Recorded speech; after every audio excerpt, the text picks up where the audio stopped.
Oh, look at the baby. Oh, the baby, what the wrong with it? What the wrong with it? The baby. Woo, woo, woo, woo, woo, woo, woo. Ridiculous.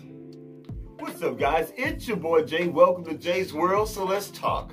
You know how we do it, so let's get into it. And welcome to another edition of Jay Topics. DaBaby. Oh, DaBaby, DaBaby, DaBaby. Okay, first of all, before I even get started on this fool, what is it with these rappers' names now? Now the OG is just coming out of me right now. You know what I'm saying? It's like what DaBaby, Lil this, Lil that. I mean, DaBaby. You know, it's so funny. I remember there's a comedian right here from St. Louis, and he's super huge. Y'all know Cedric the Entertainer. He tells a joke in his stand-up comedy act. He goes where a friend of his was named Delicious. I don't know if any of you guys remember that joke, but he was just basically saying that as a grown-ass man, he is not about to call another grown man delicious out in public. And you know what? I have to say, I don't blame him. And I'll be honest, as a grown man, it just feels really, really weird calling this brother DaBaby. But since that's his name, that's his stage name, we're just gonna roll with it. Okay, so by now, I'm sure you guys already know, and you've already heard, that rapper DaBaby had a full-on homophobic meltdown at the Rolling Out live concert. Now, I'll be honest, guys, I've never heard of this concert before.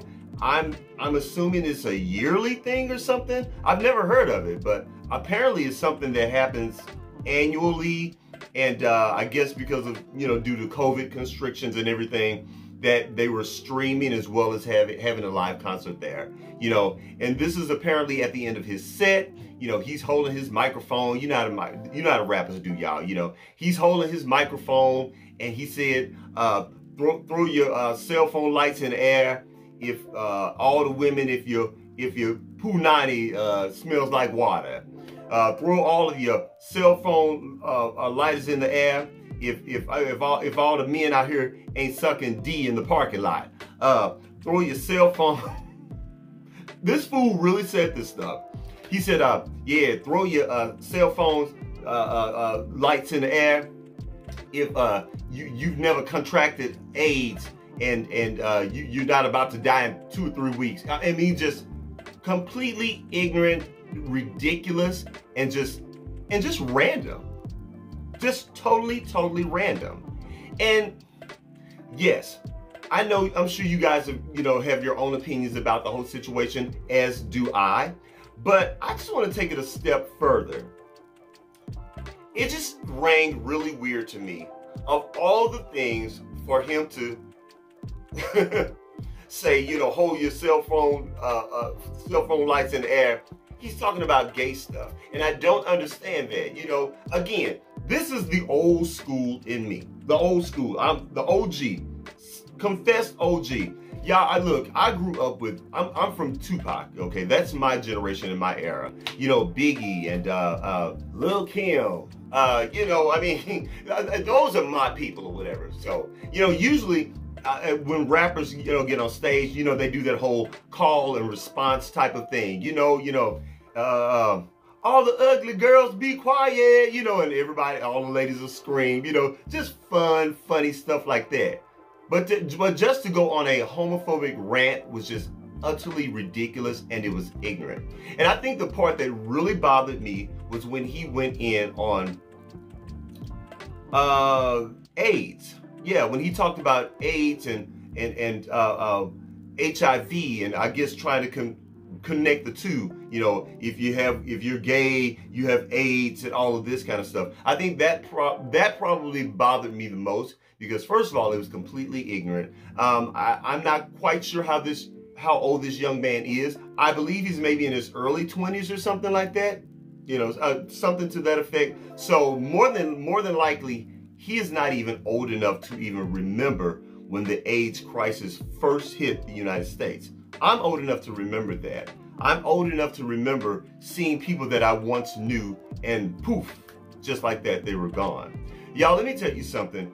AIDS in this country back then, HIV/AIDS, was a very, very serious, horrendous thing. You know, even some experts are even comparing the AIDS crisis to what we're going through right now with the pandemic, with how many people that we've lost in the past year and a half due to COVID-19. I mean, the deaths were on that level, okay? And it was so serious. And let me just educate a lot of you guys out there. First of all, AIDS is not a gay disease, okay? Now, when it hit the United States, it hit the gay community first, but then it spread beyond the gay community and it started hitting Black and Latino women in great numbers. You know, it was hitting children and it just hit everywhere. You know, obviously you can catch AIDS doing drugs, you know, hypodermic needles and stuff like that, blood transfusions. Obviously, we know about the whole sexual aspect. You know, there are so many ways now that a person can actually contract AIDS. You know, lots of ignorance, lots of homophobia. It was an ugly time. And not to mention, back then, our U.S. government, they weren't, you know, helping any at all. You know, they refused to give any funding to AIDS, and there were a lot of activists that literally put their lives on the line. As a matter of fact, thank God for those activists back then, because if it were not for them, we really would not be as far along as we are in the fight against AIDS today. You know, so that particular part of his rant just really pissed me off, because I know the power of influence that this young man has on his generation. So that was particularly bothersome to me, okay? It was just really, really crazy. And it also made me wonder about his own sexuality. You know, a wise person once told me, the person that screams gay the loudest is usually gay. So you got that whole thing going on with DaBaby. But we move from there on to T.I. And let me go off about T.I. First of all, who in the hell appointed T.I. the spokesperson for any and everything black, okay? You know, now let me tell y'all something. For all of you T.I. fans, other than Atlanta, Georgia, ain't nobody else in the country checking for no damn T.I. T.I. does not speak for all black people. I know y'all love him in Atlanta, Georgia. I know he's a Southern boy. He's a hometown boy. I get it. Y'all love T.I. But ain't nobody tripping off of no damn T.I. And first of all, T.I. needs to make sure that he and his wife, they don't go to prison, okay? Because T.I. has his own issues. He needs to focus on that. Seriously. With his R. Kelly 2.0 having ass. Okay? So T.I., please shut up. Talk to your lawyer and keep you and your wife out of jail. So we move from T.I. on over to, you guessed it, Lil Boosie. Old ignorant ass, country ass, stupid ass Lil Boosie. Once again, I'm on my channel talking about Lil Boosie. He went live talking about, you know, DaBaby and defending DaBaby, and then he pulled Lil Nas X into the situation. Now, Lil Nas X, y'all, is sitting over in his mansion, minding his business, at his table, eating his food. That boy ain't bothering nobody. Why are you pulling Lil Nas X into this, Lil Boosie? You know? And let me tell you something. For some reason, all of these played out, old, washed up, has-been rappers are picking on this young man. Lil Boosie, take care of all of your kids and all of your baby's mamas. All of them. And I'm shocked that someone has not hotlined your stupid ass, because remember just last year, y'all, Lil Boosie admitted that he took his own child to a prostitute. His child was only 12 years old. Okay? Lil Boosie, you have your own issues. Seriously. But it's just amazing that everybody's picking on Lil Nas X, you know. Not only Lil Boosie, T.I. said something about Lil Nas X as well. Lil Nas X right now is living his best life. His best life, and I am very proud of that young man. Let me tell you something. Lil Nas X is literally old enough to be my child. Okay? I'm not a grandpa. but I'm definitely old enough to father a 20-year-old. That much I can tell you.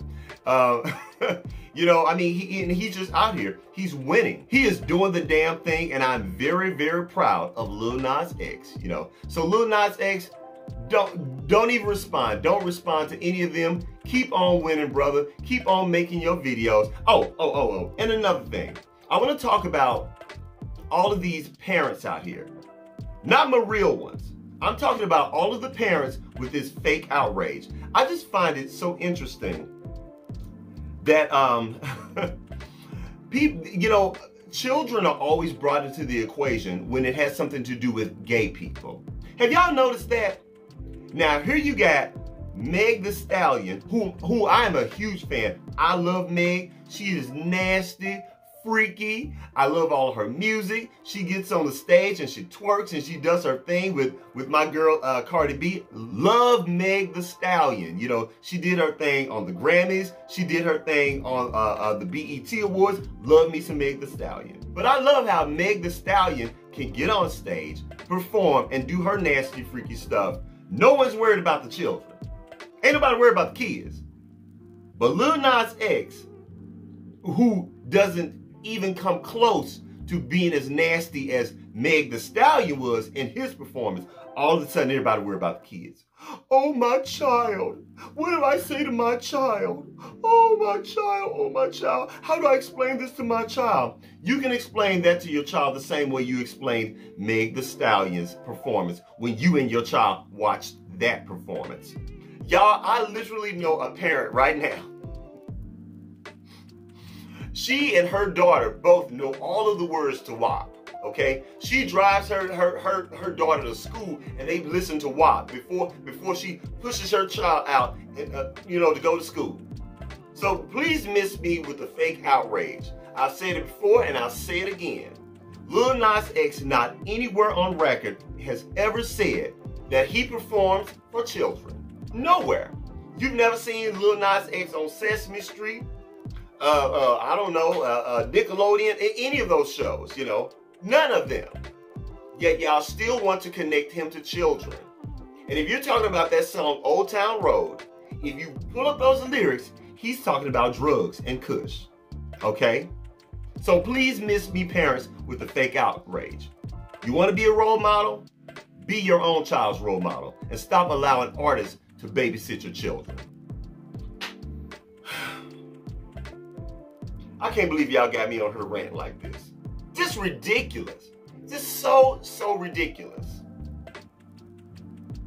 But yeah, look, I really don't know what's going to become of this whole situation. I'm definitely watching it. But yeah, rapper DaBaby, you got a lot of growing up to do, young man. Like seriously, you really do. And please read a book. Please get yourself educated, because if you really studied and knew just how serious the AIDS and HIV crisis was back in the day, you wouldn't even dare make those comments. Ridiculous. Oh well, that's all I got to say. And I'm sure I've made a lot of folks mad in this video. Woo! Woo! Y'all good mad at me. And look, and that's fine. Like I've said before, you guys can disagree with me if you want to. I don't care. Put it down in the comments. But know this. Don't get disrespectful with me down in my comments section. You better not call me out of my name, and you better not cuss me out. Because guess what? If you get disrespectful with me, I may cuss you out, and I'm definitely going to block you and delete you. How about that? Okay? You play nice, and I'll play nice. All right. So let's get a discussion going down in the comments section. All right, guys, that's it. That's all I got. Please don't forget to rate, comment, and do what? Subscribe. Please subscribe to my channel. And after you subscribe, please don't forget to head on over to Instagram and check me out at jaysworld.tv. That's JAISWORLD.tv on Instagram. And I'll holler at you later. Peace.